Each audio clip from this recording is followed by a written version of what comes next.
नमस्कार मित्र आणि मैत्रिणींनो, आज मी तुमच्यासाठी एक नवीन कथा घेऊन येत आहे। माझ्या अगोदरच्या कथांना तुम्ही जसे प्रेम दिले तसेच या कथेला पण द्याल अशी मी अपेक्षा करते आणि या नवीन कथेला सुरुवात करते। कथेचं नाव हृदयाचे नाते, भाग 1। पात्र परिचय। एक पाटील परिवार, मिडल क्लास फॅमिली। जान्हवी आपल्या कथेची हिरोईन। तिचं वय 26 वर्ष। अतिशय सुंदर, संस्कारी, गोरा रंग, लांब केस, ब्राऊन डोळे आणि आर्यनवर मनापासून प्रेम करणारी। आता आर्यन कोण आहे हे तुम्हाला पुढे कळेलच। तिचे काका विनायक, वय 55, काकू मीना, वय 50, पण कपटी मनाच्या, जान्हवीचा नेहमी तिरस्कार करणाऱ्या आणि तिला त्रास देणाऱ्या। सानिका काकांची मोठी मुलगी, वय 24, अंकिता लहान मुलगी, वय 22 आणि मुलगा रोहन, वय 14। हे जान्हवीचे परिवार आहेत। सानिका, अंकिता आणि रोहन जान्हवीचे जरी चुलत भाऊ बहीण आहेत तरी त्यांचं जान्हवीवर खूप जीव आहे। जान्हवीचे आई वडील या जगात नाहीत। 2 राजाध्यक्ष परिवार, श्रीमंत घराणा। वडील यशवंतराव, वय 58, बिझनेसमॅन आणि आई शारदा, वय 55, खानदानी आणि शांत, प्रेमळ। आत्या सुलभा, 50, श्रीमंतेचा अहंकार असणारी। आर्यन आपल्या कथेचा हिरो, वय 28, रुबाबदार, हँडसम, रागीट, बिझनेस टायकून। अमोल काका काकूंचा मुलगा, वय 25, आर्यनचा लाडका भाऊ। सायली आर्यनची सख्खी बहीण, वय 22, प्रेमळ, चुलबुली आणि निरागस। काका व्यंकट, वय 52 व काकू सुमती, 49, कॉमेडी जोडी। काकूंना मेकअपची आवड असणारी। रिया दिदी आत्याची मुलगी, वय 30, साध्या स्वभावाची, आत्याच्या अगदी उलट। विश्वास रियाचा नवरा, वय 35, चांगला माणूस। पिहू रियाची मुलगी, वय 5, सर्वांची लाडकी। राजाध्यक्ष मेन्शन आणि पाटील निवास यांच्यात पहिल्यापासून मैत्रीचे नाते होते आणि या दोन घरांना जोडणारा एक दुवा होता, तो म्हणजे आर्यन आणि जान्हवीची मैत्री। 14 वर्षापूर्वी जेव्हा जान्हवीचे आई वडील होते, आर्यन 14 वर्षाचा तर जान्हवी 12 वर्षाची होती। दोघेही एकमेकांशिवाय एक क्षणही राहू शकत नव्हते। शाळेत असताना जर कोणी जान्हवीला वाकड्या नजरेने पाहिले किंवा तिचे नाव घेतले तर आर्यनला प्रचंड राग यायचा आणि तो त्या मुलांना सोडायचा नाही। जान्हवीचा तर जीवच आर्यनमध्ये होता। त्याच्या अभ्यासाची वही सांभाळण्यापासून ते त्याच्या आवडीचा पदार्थ तिच्या आईकडून बनवून आणण्यापर्यंत सर्व जान्हवी करायची। गाजराचा हलवा आर्यनला खूप आवडायचा, म्हणून ती तिच्या आईला, सुनीता आईला तो आवर्जून बनवायला सांगायची आणि ती नेहमी तिच्या आईला आर्यनच्या आवडीचे पदार्थ बनवायला सांगायची। सुनीताजी पण त्या दोघांसाठी छान जेवण बनवून ठेवायच्या। त्यांची शाळेतून सुट्टी झाली की दोघं सोबत जान्हवीच्या घरी यायचे। सुनीताजी पण आर्यनला स्वतःचा मुलासारखं जीव लावायच्या। आर्यन आणि जान्हवीची ही मैत्री खूप वेगळी होती। दोघं एकमेकांशिवाय जास्त वेळ लांब राहू शकत नव्हते। आर्यनच्या डेली रुटीनचं जान्हवीने सगळी जबाबदारी स्वतः घेतली होती। त्या दोघांच्या या मैत्रीवर घरच्यांनाही खूप अभिमान होता। आर्यन नेहमी बोलायचा की ते दोघे मोठे झाले की तो जान्हवीसोबत लग्न करेल आणि मग जान्हवीला कोणीच त्याच्यापासून लांब करणार नाही। त्याचे बोलणे ऐकून सर्व हसायचे। जान्हवी पण लहानपणापासून त्याच्यासोबत लग्नाचे स्वप्न पाहू लागली होती, पण काळाच्या ओघात एक दिवस असा आला की ज्यामुळे दोघांच्या डोळ्यात पाणी आले। आर्यनच्या वडिलांनी यशवंतराव त्यांच्या उज्ज्वल भविष्यासाठी त्याला लंडनला शिकायला पाठवण्याचा निर्णय घेतला। ज्या दिवशी आर्यन निघाला त्या दिवशी जान्हवीने डोळे पुसत आर्यनला निरोप दिला। दोघांच्याही मनात भीती होती की हे अंतर, ही मैत्री संपेल का। रडत रडत त्यांनी एकमेकांना निरोप दिला आणि आर्यन लंडनला निघून गेला। साधारण 2 वर्षानंतर इकडे एका ॲक्सिडेंटमध्ये जान्हवीचे आई वडील पण तिला कायमचं सोडून गेले। आता जान्हवी खूप एकटी पडली होती। आर्यन पण तिच्या जवळ नव्हता आणि काका चांगले होते, पण काकू जान्हवीचा खूप तिरस्कार करायची। जोपर्यंत आई वडील होते तोपर्यंत सर्व ठीक होते, पण आता तिचं कोणीच नव्हतं। काकू पुढे काहीच चालत नव्हते, त्यामुळे ते पण काकूंना काही बोलत नव्हते. एवढ्या लहान वयात तिने खूप सोसलं होतं.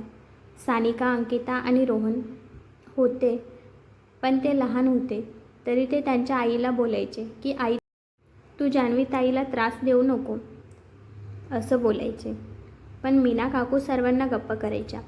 जान्हवी घरातील सर्व कामं करायची, तरी काकू तिला 2 वेळेचे नीट जेवण पण देत नसायच्या. तरी जान्हवी सर्व सहन करायची, कारण तिला माहिती होतं की एक दिवस तिचा आर्यन येईल आणि तिला या त्रासातून बाहेर काढेल. ती आता फक्त आर्यनसाठी जगत होती.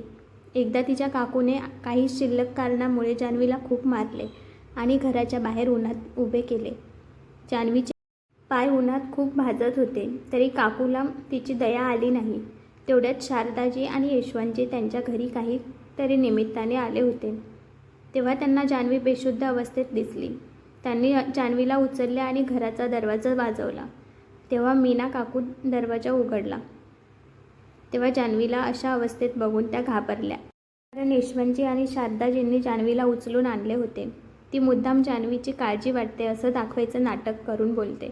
काय झालं हिला? आता तर बरी होती, शारदाजी म्हणाल्या.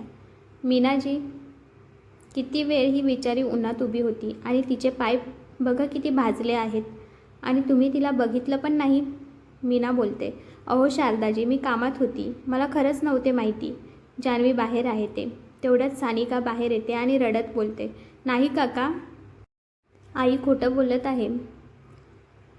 तिने ताईला मुद्दाम बाहेर उभे केले होते आणि तिला खूप मारलं पण. मीना सानिकाला ओरडत बोलते, सानिका, ही काय मस्करी करायची वेळ आहे का? चल जा आतमध्ये. सानिका रडत आत निघून जाते. मीना खोटं हसून हसत बोलते, अहो शारदाजी, मुलं काय काही पण बोलतात, मी कशाला मारू जान्हवीला? शारदाजी बोलतात, मुलं लहान असले तरी खोटं नाही बोलत, आणि तुम्हाला सांभाळायला जमत नसेल ना जान्हवीला, तर तिला आम्ही घेऊन जातो इथून, आणि जान्हवीला आम्ही महिन्याला पॉकेट मनी पाठवतो ना, मग तिचे कपडे एवढे जुने कसे आहेत? मीना काहीच बोलत नाही आणि तेवढ्यात काका येतात. यशवंतजी सर्व घडलेला प्रकार काकांना सांगतात. तर काका मीना काकूला रागात बघतात आणि बोलतात, मीना, तू असं कसं वागू शकतेस जान्हवीसोबत? बघ बिचारीची काय अवस्था करून ठेवलीस ते. विनायक काका बोलतात, माफ करा यशवंतजी, आता असं नाही होणार, आम्ही जान्हवीची काळजी घेऊ. यशवंतजी आणि शारदाजींनी जान्हवीच्या आईवडिलांना प्रॉमिस केले होते की जान्हवीची पूर्ण काळजी ते घेतील, म्हणून तिला कुठलाही त्रास नाही होऊ देणार ते. म्हणूनच ते जान्हवीचे आईवडील हे जग सोडून गेल्यानंतर तिला त्यांच्यासोबत राज अध्यक्ष पॅलेसमध्ये घेऊन जात होते. पण विनायक काकांनी त्यांना सांगितले की ते जान्हवीला त्यांच्या मुलासारखं वाढवतील, म्हणून त्यांनी तिला राहू दिले. पण यशवंतजी महिन्याला 1 लाख जान्हवीच्या अकाउंटला पाठवायचे आणि ते पैसे मीना काकू काढून घ्यायच्या. पण आज यशवंतजी आणि शारदाजी जान्हवीला सोबत घेऊन राज अध्यक्ष पॅलेसमध्ये आले. जान्हवीने आता स्वतःला पूर्णपणे राजाध्यक्ष कुटुंबाशी जोडून घेतले. दररोज ती राजाध्यक्ष मेन्शनमध्ये शारदा आईला कामात मदत करायची. घरातील सर्वांच्या आवडी जपायची. तिच्या स्वभावामुळे शारदा आई, रिया दीदी, अमोल आणि सायली यांना पण जान्हवी खूप प्रिय होती. फक्त सुलभा आत्याचा तिला विरोध होता. ती सतत म्हणायची, ही मुलगी इथे कशाला राहते? आमच्या आर्यनवर तर हिने जादू करून ठेवली होती, पण आता घराच्या सर्व माणसांना हिने आपलंसं केलं आहे. बरं झालं आर्यन इथे नाही, नाहीतर ही त्याच्यासोबत लग्न करून घराची मालकीनच झाली असती कायमची. या मिडल क्लास लोकांचा असा पण काही भरोसा नाही. मी किती बोलते या मुलीला, पण तिला काहीच फरक पडत नाही. किती पण अपमान केला तरी तिच्या चेहऱ्यावर हसू कायम असते. जान्हवी आत्याचे टोमणे ऐकून पण गप्प बसायची, कारण तिला आता त्यांच्या बोलण्याची सवय झाली होती. आर्यनसाठी तिचे प्रेम निस्वार्थी होते. जान्हवी आता 26 वर्षाची झाली होती. ती दिसायला अत्यंत सुंदर होती. तिचे ब्राऊन डोळे आणि गोरा रंग तिच्या सौंदर्याला अजून 4 चांद लावत होता. आज तिने पांढरा अनारकली ड्रेस घातला होता. तिचे केस मोकळे सोडले होते आणि कपाळावरची लाल टिकलीमध्ये ती अजून उठून दिसत होती. आज जान्हवी नेहमीप्रमाणे हातामध्ये गरम गाजराचा हलव्याची वाटीचा ट्रे घेऊन बाहेर आली. तिने तिच्या आईकडून ही रेसिपी शिकून घेतली होती, जशी आर्यनला आवडत होती अगदी तशी. तिने सर्वांसाठी गाजराचा हलवा बनवला होता. हॉलमध्ये आल्यावर तिने सर्वांना नमस्कार केला, पण आत्याचा तो जुना सूर. पुन्हा किचनमधून काहीतरी बनवून घेऊन आली ही बिनबुलाई मेहमान. स्वतःच्या घरात तर ठेवलं नाही हिला, आणि किती दिवस आमच्या डोक्यावर बसणार आहे काय माहिती. उठसूट इकडे तिकडे रेंगाळत राहते.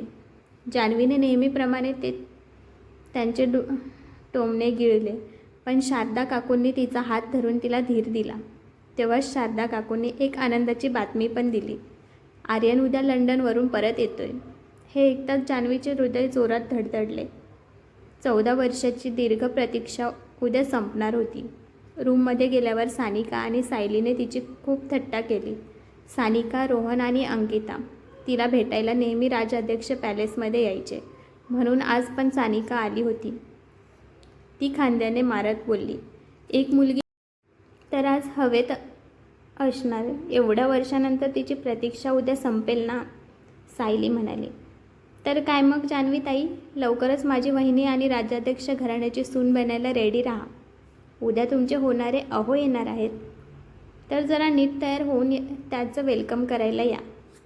अमोलने पण हसत हसत चिडवले, हो माझ्या होणाऱ्या वहिनी साहेब, आमच्या घरात तुमचं नेहमी स्वागत असेल. वहिनी म्हणून जान्हवी मनातल्या मनात विचार करत होती. आर्यन, तू आता कसा दिसत असशील? तू बदलला असशील का? ती लाजून तिथून निघून गेली. आज तिचा आनंद गगनात मावत नव्हता. तिला रात्री झोप पण आली नाही.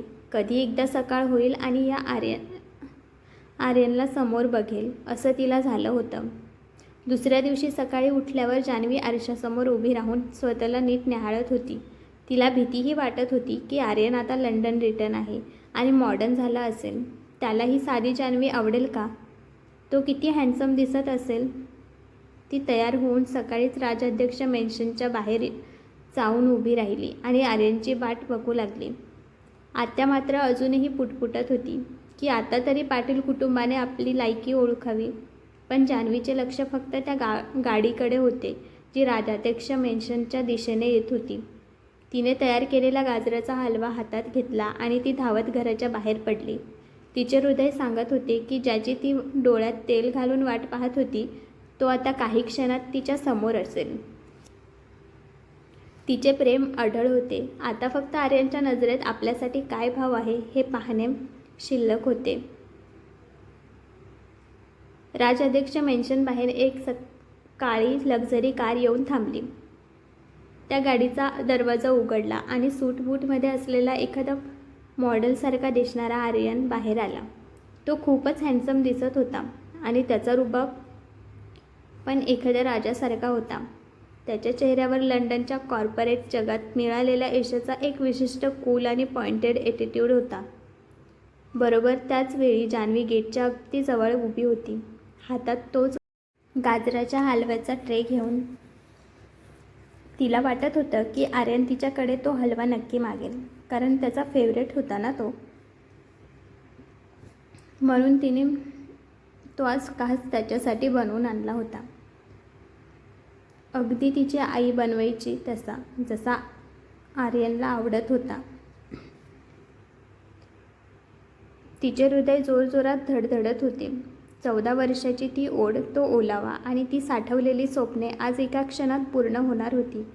आर्यन जसं जसा तिच्या दिशेने चालू लागला तसा तसा जान्हवीचा श्वास कोंडू लागला. तिला वाटले तो जवळ येईल, लहानपणीच्या आठवणी जाग्या करेल आणि तिला म्हणेल, जानू तू किती माझी वाट पाहिलीस ना. पण आज आर्यनच्या डोळ्यात कसल्याही ओळखीची चमक नव्हती. तो एक बिझनेसमॅन म्हणून चालत होता. तो तिच्या अगदी जवळ आला, इतका की त्याच्या परफ्यूमचा सुगंध जान्हवीला जाणवत होता. पण त्याने जान्हवीच्या दिशेने नजरही टाकली नाही. तिला पूर्णपणे इग्नोर करत तो सरळ आपल्या आईकडे, शारदा काकूंकडे गेला. जान्हवी तिथे स्तब्ध उभी राहिली. तिचे हात हलव्याच्या ट्रेमुळे थरथरत होते. तिला वाटले तो सर्वांना भेटून शेवटी नक्कीच तिच्याकडे येईल, कारण तिला माहिती होते की तिला किती ओढ लागली होती त्याची, तशी त्याला पण असेल. पण आर्यन आपल्या कुटुंबाला भेटण्यात आणि बिझनेसच्या गप्पात इतका मग्न झाला की त्याला जान्हवीचे अस्तित्व जाणवले नाही. आसपासच्या सर्वांच्या चेहऱ्यावर जान्हवीबद्दलची एक कळकळीची भावना होती, कारण सर्वांना माहिती होते की या 14 वर्षात जर कोणी सगळ्यात जास्त आर्यनची वाट पाहिली असेल तर ती जान्हवी होती. आर्यन घरात शिरला. घराचे डेकोरेशन, सजावट आणि दिव्यांची रोषणाई पाहून तो थबकला. त्याने कौतुकाने आपल्या आईकडे पाहिले आणि म्हणाला, नाईस डेकोरेशन मॉम. तुम्ही आणि डेकोरेटर्सनी मिळून खूप छान तयारी केली आहे. घर एकदम रॉयल वाटते.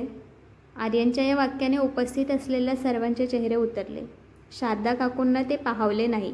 त्यांनी प्रेमाने पण एका अर्थपूर्ण स्वरात सांगितले, बाळा, ही तयारी मी नाही केली. हे सगळं जान्हवीने केले. गेल्या अनेक दिवसापासून ती तुझी स्वागताची तयारी करत होती. तुझ्या आवडीचं सगळं काही तिने मनापासून केलं. तीही आमच्यासारखीच तुझ्या येण्याची आतुरतेने वाट बघत होती. तू तिला भेटणार नाहीस का? आईच्या या बोलण्याने आर्यनची नजर शेवटी जान्हवीकडे वळली. तो तिच्याकडे अशा नजरेने पाहू लागला जणू एखाद्या व्यक्ती पहिल्यांदाच दुसऱ्या व्यक्तीला पाहतोय. त्याच्या डोळ्यात ती जुनी मैत्री नव्हती, तो निरागसपणा नव्हता. तो थंड आवाजात फक्त एवढंच म्हणाला, ओह हाय जान्हवी, हाव आर यू. जान्हवीच्या डोळ्यात पाणी आले, पण तिने ते आवर्जून सावरले. तिने ओठ चावून स्वतःवर नियंत्रण ठेवले आणि हसण्याचा प्रयत्न करत म्हटले, मी ठीक आहे आर्यन, तुम्ही कसे आहात. तिला वाटले तो आता काहीतरी जुन्या आठवणी काढेल, पण आर्यनने फक्त एक शब्द उच्चारला, फाईन. आणि या एका शब्दातच त्याने पूर्ण संभाषण संपवून टाकले. जान्हवी अजून काही बोलणार होती, आर्यनच्या आवडीच्या हलव्याबद्दल सांगणार होती, पण आर्यनने तिच्याकडे दुर्लक्ष करत आपल्या काकांशी बिझनेसच्या विषयावर चर्चा सुरू केली आणि तिथून निघून गेला. जान्हवी तिथेच एका कोपऱ्यात उभी राहिली. ज्या आर्यनची ती 14 वर्ष वाट पाहत होती, तो आता समोर असूनही किती दूर होता. त्याने तिला ओळखले होते, पण त्याने तिला स्वीकारले नव्हते.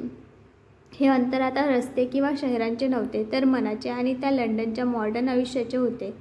तिच्या हातातील हलव्याचा ट्रे जड वाटू लागला होता, कारण आता तो हलवा खाणारा तो जुना आर्यन तिथे नव्हता. ती तिथेच उभी राहून आर्यनच्या पाठीमागून पाहू लागली. तिचा चेहरा आता विषण्ण झाला होता. आत्या सुलभा एका कोपऱ्यात उभी राहून हे सगळं पाहून मनातून हसत होती. तिला आता खात्री पटली होती की आर्यनला आता अशा साध्या मुलीत अजिबात रस नाही. जान्हवीला आता हे समजून लागले होते की 14 वर्षाचा काळ आणि यशाची उंची एखाद्या व्यक्तीला किती बदलू शकते. तिने हलव्याची वाटी तिथेच एका टेबलवर ठेवली आणि कोणालाही न सांगता डोळ्यातले पाणी पुसत ती तिथून तिच्या रूममध्ये निघून गेली. तिच्या आर्यनला बघण्याचे स्वप्न पूर्ण झाले होते, पण ते पूर्ण होताना तिचे हृदय मात्र कायमचे तुटले होते. आर्यनच्या आगमनाने देशमुख वाडा जणू एखाद्या उत्सवासारखा सजला होता.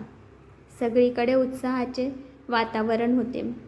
आर्यनने लंडनमध्ये मिळवलेले यश पाहून सर्वांच्या चेहऱ्यावर अभिमानाचे हास्य होते. आर्यनची काकू सुमती, अमोलची आई, त्यांचा आनंद तर गगनात मावत नव्हता. तिने लगेच साडी सावरली आणि मोठ्या आवाजात घोषणा केली, बघितलं का माझा आर्यन किती मोठा होऊन आला आहे. आता मी उद्या माझ्या सगळ्या मैत्रिणींना फोन करून अभिमानाने सांगणार की माझा पुतण्या इंडियाचा नंबर 1 बिझनेसमॅन आहे. हे ऐकताच बाजूला बसलेला व्यंकट काका हळूच गालात हसले आणि काकूंच्या कानात म्हणाले, अगं सुमती, मैत्रिणींना तू नक्कीच सांगशील की तुझा पुतण्या किती सक्सेसफुल आहे, पण त्या मैत्रिणींना हे पण सांगायला विसरू नकोस की तू किती गावंढळ आहेस ते, आणि तू अशा मोठ्या बिझनेसमॅनच्या घराण्याचा किती शोभतेस ते. काकांचे हे बोलणे ऐकताच अमोल आणि सायली हसून बेजार झाले. सुमती काकूंचा चेहरा पडला. त्या डोळे वटारून म्हणाल्या, काय म्हणालात तुम्ही? मला काहीतरी वाईट बोललात ना? तुम्ही नेहमी असंच करता. जा आता, मी तुमच्याशी अजिबात बोलणार नाही. असे म्हणून त्या रागाचा आव आणून चालायला लागल्या. काका लगेच त्यांच्या मागे मानवायला गेले. अरे सुमती, ऐक तर, मी तुझी तारीफच करत होतो ग. त्यांचा हा गोंधळ बघून घरामध्ये एक प्रसन्न वातावरण निर्माण झाले. पण दुसरीकडे जान्हवीच्या रूममध्ये चित्र पूर्णपणे वेगळं होते. जान्हवी खिन्न चेहरा करून बेडवर बसली होती. तिची बहीण सानिका पण आज आर्यनला भेटायला राजाध्यक्ष पॅलेसमध्ये आली होती आणि ती उत्साहात विचारू लागली, काय ग ताई, आर्यन दादा आले का घरी? तुला बघून किती खुश झाले असतील ना. काय काय गप्पा झाल्या मग तुमच्या. आता तर तू लग्न करायला मोकळी आहेस. काहीतरी नक्कीच बोलला असेल ना तो. सानिकाचे हे बोलणे जान्हवीच्या काळजाला एखाद्या सूर्यासारखे लागून गेले. तिला आर्यनने दिलेली ती थंड वागणूक आठवली. तिचे डोळे पाणावले, ओठ थरथरले आणि काहीही न बोलता ती रडून लागली. सानिका गोंधळली की ताई अचानक अशी काय वागले, अशी रडत का आहे ती. तेवढ्यात सायली धावत तिथे आली. तिने सानिकाला घडलेला सर्व प्रकार सांगितला. आर्यनचे ते फॉर्मल वागणे, जान्हवीला इग्नोर करणे आणि जान्हवीला परकेपणाने बोलणे, हे ऐकून सानिकाला प्रचंड राग आला. ती म्हणाली, सायली, आर्यन दादा असे कसे झाले. जो दादा माझ्या ताईशिवाय एक मिनिटही राहत नव्हता, तो आज तिला परक्यासारखा कसा वागू शकतो. सायलीने हताश होऊन मान हलवली. या सगळ्या एका व्यक्ती मात्र मनातल्या मनात आनंद होत होती. जान्हवीच्या सख्या काकू मीना, त्या पण आर्यनला भेटण्याच्या निमित्ताने मुद्दाम आल्या होत्या. त्या जान्हवीचा अजून पण खूप तिरस्कार करायच्या. त्यामुळे हे ऐकून त्या कुत्सितपणे हसू लागल्या. त्यांनी आपल्या मुलांना अंकिता आणि रोहनला पण नेहमीच जान्हवीच्या विरोधात कान भरले होते. पण नशिबाचा खेळ बघा, अंकिता आणि रोहन यांना जान्हवीबद्दल प्रचंड आदर होता आणि प्रेम पण. अंकिताने जेव्हा सायली आणि सानिकाचे बोलणे रूमच्या बाहेर चोरून ऐकले, तेव्हा तिला आर्यनचा प्रचंड राग आला. अंकिताच्या डोळ्यात पाणी आले. तिला जान्हवीसाठी खूप वाईट वाटले. तिने रागाने मुठी आवळल्या आणि मनातल्या मनात ठरवले, जर आर्यन दादाने ताईचा असा अपमान केला असेल तर मी हे सहन करणार नाही. ती रागात म्हणाली, सानिका ताई, आर्यन दादा असं कसं वागू शकतो आपल्या ताईसोबत. मी आता जाऊन विचारेन त्याला. ताईने किती काय काय केलं आहे त्याच्यासाठी. नेहमी त्याच्या प्रगतीसाठी देवाकडे प्रार्थना केली आणि तो आज तिलाच विसरून गेला. सानिका तिला थांबवते. अगं अंकिता, थांब, नको काही बोलूस त्याला, जाऊ दे त्याला. आणि तो किती रागीट आहे माहिती आहे ना. जे बोलायचं ते ताईच बोलेल. त्याच्या दोघांमध्ये आपण नको बोलायला. अंकिता बोलते. पण ताई, सानिका म्हणते. काय बोलली मी अंकिता, माझं ऐकणार नाहीस का. अंकिता शांत होते आणि तिच्या घरी निघून जाते. सानिका सायलीकडे बघून बोलते, सॉरी सायली, अंकिता थोडी रागीट आहे म्हणून काही पण बोलून जाते. सायली तिला थांबवत म्हणाली, मी समजू शकते सानिका, आणि जान्हवी ताईसोबत दादाने चुकीचं केलं आहे, त्याचा तर मला पण राग आला. आणि अंकिता तर तिची बहीण आहे. जाऊ दे, तू नको मनाला लावून घेऊ. आणि आता सानिका पण आर्यनला न भेटताच घरी निघून जाते. इकडे अमोलला पण वाटत, आर्यन असं कसं विसरला जान्हवीला. पण त्याला सर्वात जास्त महत्त्वाचं आर्यनचं घरी परत येणं होतं. म्हणून तो आर्यनला आता कोणताही प्रश्न विचारून वातावरण खराब करायचं नव्हतं. म्हणून तो काही नाही बोलत आणि आर्यनसोबत गप्पा मारतो. आत्याला पण खूप बरं वाटतं होतं की आर्यनने जान्हवीला इग्नोर केलं होतं. तेवढ्यात रिया दीदी, तिची मुलगी पिहू आणि तिचे मिस्टर विश्वास आर्यनला भेटायला आले. ते त्यांच्या रूममध्ये गेले. विश्वास जिजूंना बघून आर्यन त्यांना मिठी मारतो. जिजू विचारतात, कसं वाटलं इंडियामध्ये परत येऊन. रिया बोलते, कसं वाटणार, चांगलंच वाटलं असेल हो ना आर्यन. तर आर्यन म्हणतो, नाही दीदी, लंडनसारखं वातावरण इथे नाही. तुम्ही सर्व लंडनमध्ये आले असते ते अजून चांगले झाले असते. रिया म्हणते, काय म्हणतोयस तू आर्यन, आपला देश तो आपला आहे आणि लंडन पण चांगलंच आहे. पण आपल्या देशात आपली माणसे आहेत, प्रेमाची, आपल्या हक्काची. तू त्यांना इग्नोर नाही करू शकत. आर्यन म्हणतो, हेच तर इमोशनल होणं आवडत नाही मला इथे. रिया, आर्यन, तू किती बदलला आहेस. इथे किती चांगले लोक आहेत. तू तर लंडनला जाऊन अगदी दगड झाला आहेस. आर्यन विश्वास जिजूंकडे बघतात आणि डोळ्यांनी रियाला शांत करायला सांगतात. विश्वास जिजू वातावरणातील गांभीर्य बघून बोलतात, अरे रिया, हे काय आल्या आल्या तुझ्या कंप्लेंट्स चालू झाल्या. जरा श्वास तरी घेऊ दे सालेजींना. तेवढ्यात पिहू तिच्या बोबड्या बोलण्याने ओरडते, अरे यार, मी पण आहे, मला विसरले तुम्ही. मला पण माझ्या मामाला भेटायचं आहे. आर्यन हसून छोट्या पिहूला बघतो आणि तिला बोलतो, तुला कसं विसरू आम्ही? तू तर आमची गोड परी आहेस ना? पिहू म्हणते, नाही मामा, तुम्ही माझं नाव पण विसरले. माझं नाव परी नाही, पिहू आहे. सर्वजण पिहूच्या बोलण्यावर हसतात. आर्यन तिला गालावर एक पप्पी घेतो आणि तिच्यासाठी खूप सारी खेळणी आणली होती त्याने, ती तिला दिली. पिहू खूप खुश झाली आणि आर्यनला थँक्यू बोलून रूममध्ये खेळायला पळाली. आर्यनचा वावर एखाद्या महाराजासारखा होता. त्याचा तो ऑरा असा होता की घरातील सर्व नोकरचाकर त्याच्या समोरून जातानाही थरथरत होते.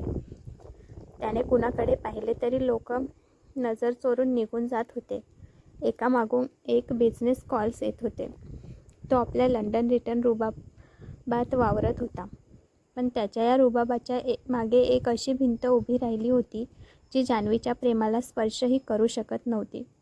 आर्यनच्या यशस्वी आगमनानिमित्त राजाध्यक्ष मेन्शनमध्ये एका भव्य वेलकम पार्टीचे आयोजन करण्यात आले होते. संपूर्ण मेन्शन एखाद्या राजवाड्यासारखं सजलं होतं. हॉलच्या मुख्य प्रवेशद्वारावर गुलाबाच्या फुलांची मोठी कमान होती, ज्यामध्ये पिवळ्या आणि पांढऱ्या झेंडूच्या फुलांचा सुरेख मेळ घातला होता. हॉलमध्ये प्रवेश करतानाच क्रिस्टलचे भव्य झुमर लखलखत होते, ज्यामुळे संपूर्ण परिसरात एक दिव्य प्रकाश न्हाऊन निघाला होता. भिंतीवर सोन्याच्या नक्षीकाम असलेल्या मखमली पडद्यांनी वाड्याला एक शाही लूक दिला होता.